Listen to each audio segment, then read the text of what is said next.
بسم اللہ الرحمن الرحیم۔ السلام علیکم ناظرین،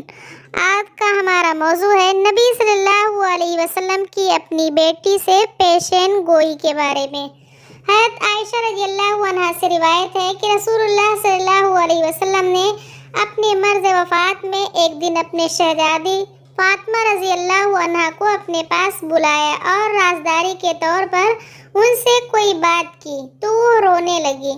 پھر آپ صلی اللہ علیہ وسلم نے ان کو بلایا اور اسی طرح رازداری کے طور پر کوئی بات کی تو وہ ہنسنے لگے۔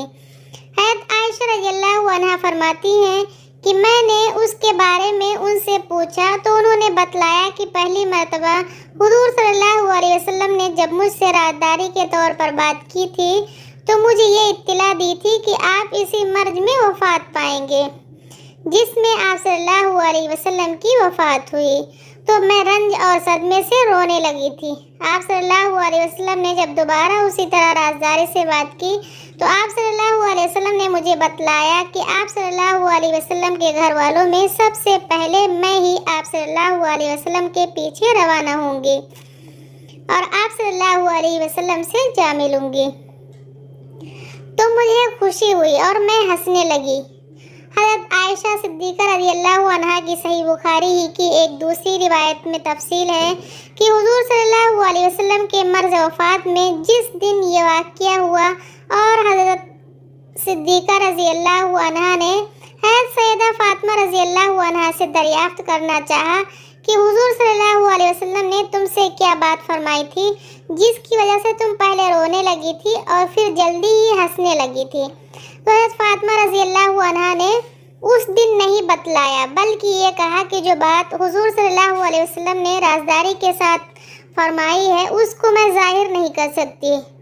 پھر جب حضور صلی اللہ علیہ وسلم کی وفات ہو گئی تو حضرت صدیقہ رضی اللہ عنہا نے پھر ان سے دریافت کیا تو انہوں نے مجھے یہ بتلایا کہ پہلی دفعہ حضور صلی اللہ علیہ وسلم نے مجھے یہ بتلایا تھا کہ میں اسی مرض میں دنیا سے اٹھا لیا جاؤں گا، تو میں رنج و صدمے سے رونے لگی تھی۔ پھر جب دوسری دفعہ آپ صلی اللہ علیہ وسلم نے مجھے بتلایا کہ آپ صلی اللہ علیہ وسلم کے گھر والوں میں سب سے پہلے میں ہی آپ صلی اللہ علیہ وسلم سے جا ملوں گی، تو رنج و غم کی کیفیت ختم ہو گئی اور میں خوشی سے ہنسنے لگی تھی۔ یہاں یہ بات بھی قابل ذکر ہے کہ دونوں باتیں اسی طرح واقع ہوئی۔ ایک یہ کہ حضور صلی اللہ علیہ وسلم نے جیسا کہ فرمایا تھا